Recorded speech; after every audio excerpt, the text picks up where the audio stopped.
अस्सलाम वालेकुम, good morning. आप सबका मेरे चैनल पे वापस से स्वागत है। तो फाइनली गोल्ड जो है थोड़ा सा वीक जोन में बंद हुआ है। गोल्ड ने काफ़ी कोशिश करी पिछले हफ्ते पॉजिटिव जोन में आने की, बट कोई ना कोई रीज़न था कि गोल्ड ऊपर क्रैक नहीं कर पा रहा था। 2040-2050 की जो एक जोन थी गोल्ड प्राइसेस ने क्रैक नहीं की।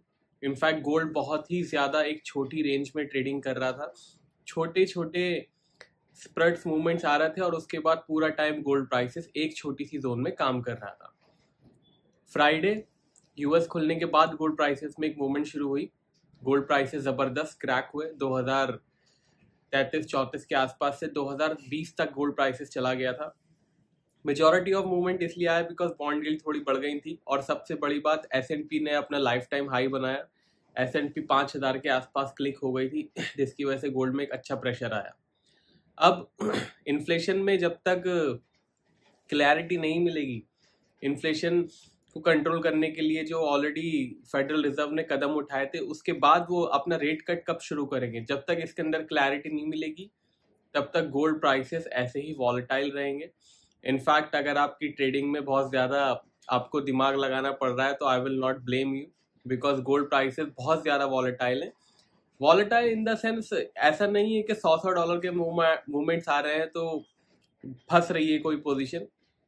वॉलेटाइल इन द सेंस के पूरे दिन आप बैठे रहते हो स्क्रीन पे और गोल्ड प्राइसेस वहीं के वहीं रहते हैं, फिर कोई एक डेढ़ घंटा आ जाता है कि गोल्ड प्राइसेस 10-12 डॉलर ऊपर हो जाते हो, फिर चार्ट का स्ट्रक्चर चेंज होता है, कोई ब्रेकआउट या ब्रेकडाउन होता है तो आप पोजीशन लेते हो और फिर 12-15 घंटे गोल्ड प्राइसेस वहीं रहता है। तो दिक्कत यह है कि गोल्ड प्राइसेस में मूवमेंट्स जो हो रहे हैं वो स्प्रेड मूवमेंट्स हो रहे हैं, फॉलो अप नहीं हो रहा है। जैसे कि मैंने अपने फ्राइडे वाले वीडियो में आपको बात करी थी कि मूवमेंट नहीं आ रहा है, फॉलो अप नहीं आ रहा है। सिल्वर में फॉलो अप आ रहा है, सिल्वर के फॉलो अप की बात हमने अपने फ्राइडे वाले वीडियो में की थी। अब गोल्ड प्राइसेस में फॉलो अप नहीं आ रहा है, क्रैश हो रहा है तो फिर फर्दर क्रैश नहीं हो रहा है और एकदम रुक जा रहा है, और अगर राइज हो रहा है तो राइज नहीं हो रहा, राइज होने के बाद वापस से रुक जा रहा है। फॉलो अप जो आना चाहिए, राइज होने के बाद एक और राइज आना चाहिए, या क्रैक होने के बाद एक और फर्दर क्रैक होना चाहिए, या फिर रिकवरी भी हो जाए, बट ऐसा यहाँ पे हो नहीं रहा है। वहीं पर रुक जा रहा है मार्केट अगले डेटा के इंतजार के लिए। अब सपोज मंडे की शाम को कोई डेटा आया और गोल्ड प्राइसेस 2020 से 2040 तक चले गए तो वहीं पे रुक जाएगा गोल्ड। 2035 और 2040 पर रुक रहा है, ऐसा नहीं है कि 2050 चला गया या फिर वापस से 2020 आ गया। ऐसा गोल्ड के साथ नहीं हो रहा है, एकदम रुक जा रहा है, डिसाइड नहीं कर पा रहा है गोल्ड के उसे ऊपर जाना है कि नीचे जाना है। फिलहाल अभी चार्ट जो है पॉजिटिव जोन में ही है वीकली एनालिसिस का। इंट्राडे चार्ट अलग होता है, ध्यान रखिएगा। इंट्राडे एनालिसिस आपको मिलता है मेरे इंट्राडे वीडियो में, जो कि मंडे टू फ्राइडे आते हैं, या वीकली एनालिसिस देख रहे हो तो अभी भी इंट्राडे चार्ट थोड़ा वीक था, बट वीकली अभी भी पॉजिटिव है। बट जैसे जैसे ये अगर ऐसे रुकाता हुआ गया तो ट्रेडिंग करना गोल्ड के अंदर बहुत मुश्किल हो जाएगा। अगर आप ऑलरेडी मुश्किल झेल रहे हो तो यू आर नॉट अलोन। काफ़ी सेटअप स्ट्रगल करते हैं जब मार्केट ऐसे नैरो रेंज में होता है। हमारा भी यही चल रहा है, गोल्ड में हमारे लॉस होते हैं और सिल्वर में प्रॉफिट होते हैं, और फिर बेयरली हम वीकली जब फ्राइडे आता है तो सिल्वर हमारा गोल्ड का बोझ उठा के चल रही है 2-3 हफ्ते से। सिल्वर ने थोड़ा सा हमारा साथ दिया है तो हम लॉस में नहीं जा रहे हैं, बट अगर आप लॉस में जा रहे हो तो that is perfectly fine. But आपको ध्यान रखना है कि रिस्क मैनेज करना है, ऐसा ना हो कि 2-3 हफ्ते अगर आपको लॉस हो आपका अकाउंट खाली हो जाए। प्लीज ध्यान रखिएगा, छोटी पोजीशन लें लेकिन आप लंबे चलोगे। अगर आप छोटी पोजीशन लेके ट्रेडिंग करते हो, अगर आप 100 रुपए में 50 रुपए की पोजीशन लोगे तो फिर आप 1-2 स्टॉप लॉस के बाद आपका अकाउंट वॉश आउट हो जाएगा। 100 रुपए में अगर 5 रुपए की पोजीशन लोगे तो it will take 20 trades to wash your account. But अगर आप 100 रुपए में 50 रुपए की पोजीशन लोगे तो लगातार 2 स्टॉप लॉस हिट हुए एंड यू आर आउट। तो प्लीज रिस्क मैनेजमेंट का ध्यान रखें, ऐसी मार्केट में रिस्क मैनेजमेंट बहुत ही ज्यादा जरूरी होता है। बाकी अगले हफ्ते क्या क्या एक्शन हो सकता है, अगले हफ्ते इन्फ्लेशन का डेटा भी है, बहुत इंपॉर्टेंट डेटा है, काफी इम्पैक्ट डाल सकता है गोल्ड प्राइसेस पे, बिकॉज गोल्ड प्राइसेस और इन्फ्लेशन और इंटरेस्ट रेट का नाता 2 साल से बहुत ज्यादा हो चुका है। अगले हफ्ते इन्फ्लेशन का डेटा है और अगले हफ्ते क्या क्या एक्शन है देखते हैं चार्ट्स पे। चलते हैं चार्ट्स की तरफ। नए आए हैं तो सब्सक्राइब कर लीजिए। बाकी MCX के लेवल मंडे टू फ्राइडे आ जाते हैं, इंट्राडे लेवल्स व्हाट्सएप वाली मार्केट कमेंट्री में आते हैं, यूट्यूब वाली मार्केट कमेंट्री में नहीं आते हैं। मार्केट कमेंट्री की जानकारी मेरी वेबसाइट पे अवेलेबल है, सिग्नल्स की जानकारी भी अवेलेबल है, मेरी टीम का व्हाट्सएप नंबर भी डिस्क्रिप्शन में आप देख सकते हैं। चार्ट्स पे चलते हैं, देखते हैं अगले हफ्ते क्या क्या एक्शन हो सकता है। तो ये है गोल्ड का chart. Monday gold prices open हुए थे 2039 में, 2045 का हाई बनाया था और लो बनाया है 2020 का। 2014 का लो है, मंडे को ही बन गया था। उसके बाद गोल्ड प्राइसेस ने, आप ये देख सकते हो, 2 दिन बिल्कुल अनडिसाइडेड था, डिसाइड ही नहीं कर पा रहा था कि ऊपर जाना है कि नीचे जाना है। इनफैक्ट ये जो आपको लाल लाल दिख रहा है, ये जो 2034 की शुरुआत हुई थी फ्राइडे को, पूरा दिन 2034-2030 के आसपास ही ट्रेडिंग कर रहा था। मैं आपको आवरली चार्ट दिखा लेता हूँ तो आपको ध्यान आएगा। ये जो क्रैश आया है, ये लास्ट के 8:30 बजे 9:30 के आसपास से, ये 2030 के आसपास से क्रैक होना शुरू हुआ है। नहीं तो पूरा दिन यही पूरा कारोबार कर रहा था। तो ये फ्राइडे की जो मूवमेंट आई है, ये भी जो है बिल्कुल लास्ट के 4-5 घंटों में आई है। अदरवाइज यहाँ भी एक आपको डोजी देखने को मिलता।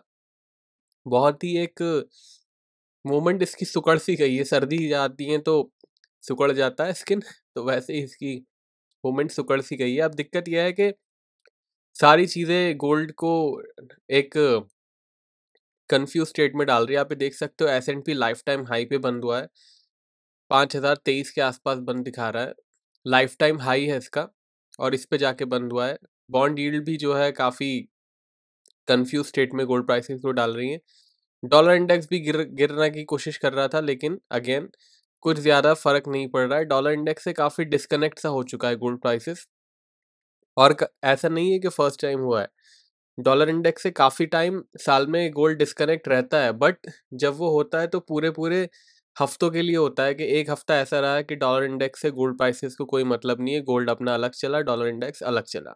बट यहाँ पे क्या हो रहा है लास्ट 2-3 वीक से, कि डॉलर इंडेक्स जब कोई भी डेटा आ रहा है तो डॉलर इंडेक्स के साथ गोल्ड प्राइसेस चल पड़ता है।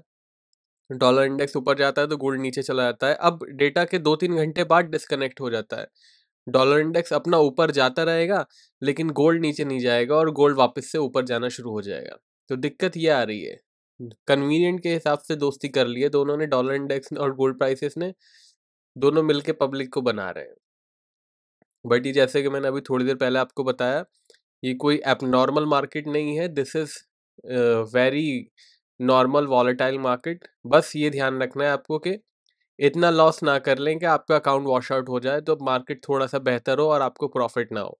इसलिए पोजीशन थोड़ी सी हल्की रखें। हल्की क्या रखनी है, रिस्क मैनेजमेंट करना है आपको। जैसे कि मैंने आपको 100 रुपये और 5 रुपये वाला एग्जाम्पल दिया, प्लीज़ ये ध्यान रखें ऐसा ना हो कि 1-2 महीने थोड़े से ख़राब जाएं और आपका अकाउंट वॉश आउट हो जाए, और फिर जो 7-8 महीने बेहतर वाले आए और उसमें आप कोई भी गोल्ड के लिए प्रॉफिट ना कर पाओ। बस ये आपको थोड़ा सा ख्याल रखना है। 2024 के आसपास की क्लोजिंग हुई है। आगे बढ़ने से पहले देख लेते हैं कौन कौन से मेजर डेटा हैं।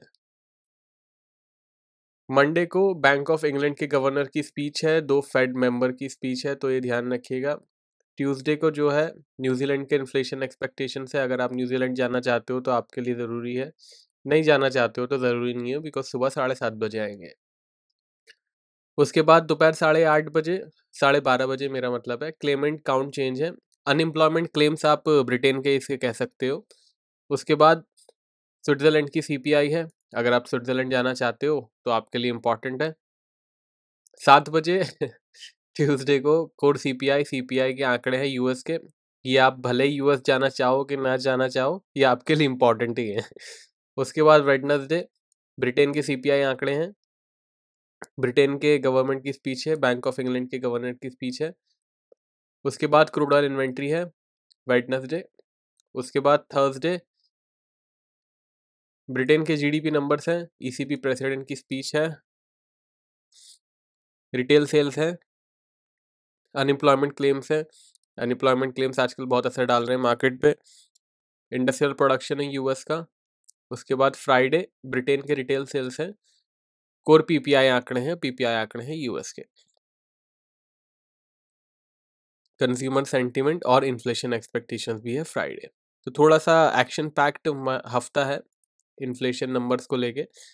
तो अब देखते हैं कि आने वाले दिनों में क्या इन्फ्लेशन रहती है। बाकी जैसे कि मैं ऑलरेडी बता चुका हूँ, गोल्ड का स्ट्रक्चर अभी भी पॉजिटिव जोन में बना हुआ है। कब तक पॉजिटिव जोन में रहेगा ये अब गोल्ड पे डिपेंड करता है, बिकॉज काफ़ी टाइम से गोल्ड कंसोलिडेशन की कोशिश कर रहा है। अब ये है कि यहाँ से ये उड़ेगा कि गिरेगा, ये गोल्ड पे डिसाइड करेगा, क्योंकि सपोर्ट अब आ चुका है 1990 तक। रेजिस्टेंस इसका 2080 बरकरार है। ट्रेंड पॉजिटिव बरकरार है। अब इसको ये डिसाइड करना है कि 1990 ना तोड़ के उड़ेगा, क्या ये 1990 के नीचे की क्लोजिंग देके गिरेगा। 1990 की क्लोजिंग के नीचे 1990 की अगर क्लोजिंग हो जाती है, यानी कि उससे नीचे की क्लोजिंग हो जाती है, तो फिर 1950 और $1900 तक आप एक्सपेक्ट कर सकते हो। 2080 के ऊपर अगर क्लोजिंग हो जाती है तो फिर एक नया लाइफ टाइम हाई यानी कि 2140 का जो स्पाइक दिखा था, इसके ऊपर भी आप एक्सपेक्ट कर सकते हो। तो ध्यान रखिएगा। सिल्वर पे आते हैं। यह है सिल्वर। सिल्वर में भी एक अच्छा बेस बनने की कोशिश हो रही है। सिल्वर भी क्या कहते हैं, एक बार और उड़ने की कोशिश कर रही है। अब उड़ने के लिए उसे पंख चाहिए। पंख उसको तब लगेंगे जब ये 2330 ब्रीच करेगी। 2330 ही इसका रेजिस्टेंस है। जब तक ये ब्रीच नहीं करती है, ब्रीच मतलब जब तक इसके ऊपर क्लोजिंग नहीं होती है, तब तक इसको थोड़ा सा एक ब्रेक लग के ही रहेगा। 2330 का एक ब्रेक लगा वही है। सपोर्ट है इसका $22 का।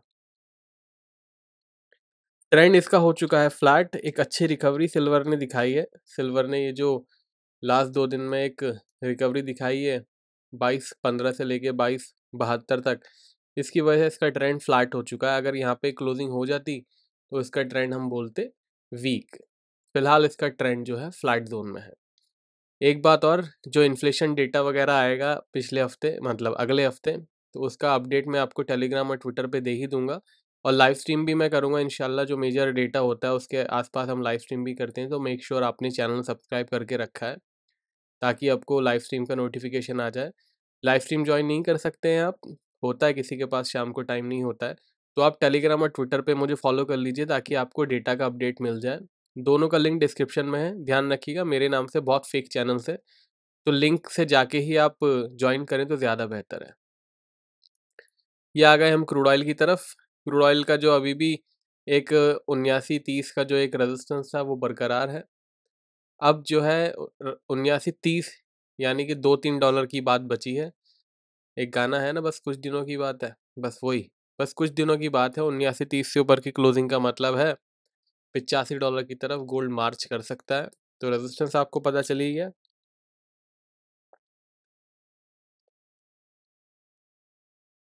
सपोर्ट है इसका $70 के आसपास, 6940 दिखा रहा है, तो सपोर्ट है इसका $69 के आसपास। ट्रेंड इसका हो चुका है अब फ्लैट। अब नहीं रहा ये वीक, अब नहीं रहा वो बच्चा जो वीक था, अब ये फ्लैट हो गया और बिल्कुल तेजी की तरफ जा रहा है। आप ये मंडे देख सकते हो, मंडे ओपनिंग हुई थी $72 की, क्लोजिंग $76 की हुई है। $4 बंद होके, $4 ऊपर जाके बंद हुआ है। अब इसको ये डिसाइड करना है कि 7930 के ऊपर क्लोजिंग दे दी तो फिर 85 और $90 की तरफ भी जा सकता है, तो थोड़ा सा ख्याल रखिएगा। बाकी पेड सिग्नल्स और मार्केट कमेंट्री की जानकारी मेरी वेबसाइट पे अवेलेबल है, लिंक डिस्क्रिप्शन में है। टीम का नंबर भी मेरी डिस्क्रिप्शन में दे रखा है, आप उनसे कोई भी क्लैरिफिकेशन ले सकते हो। अब मिलेंगे मंडे के वीडियो में, तब तक के लिए टेक केयर, बाय बाय।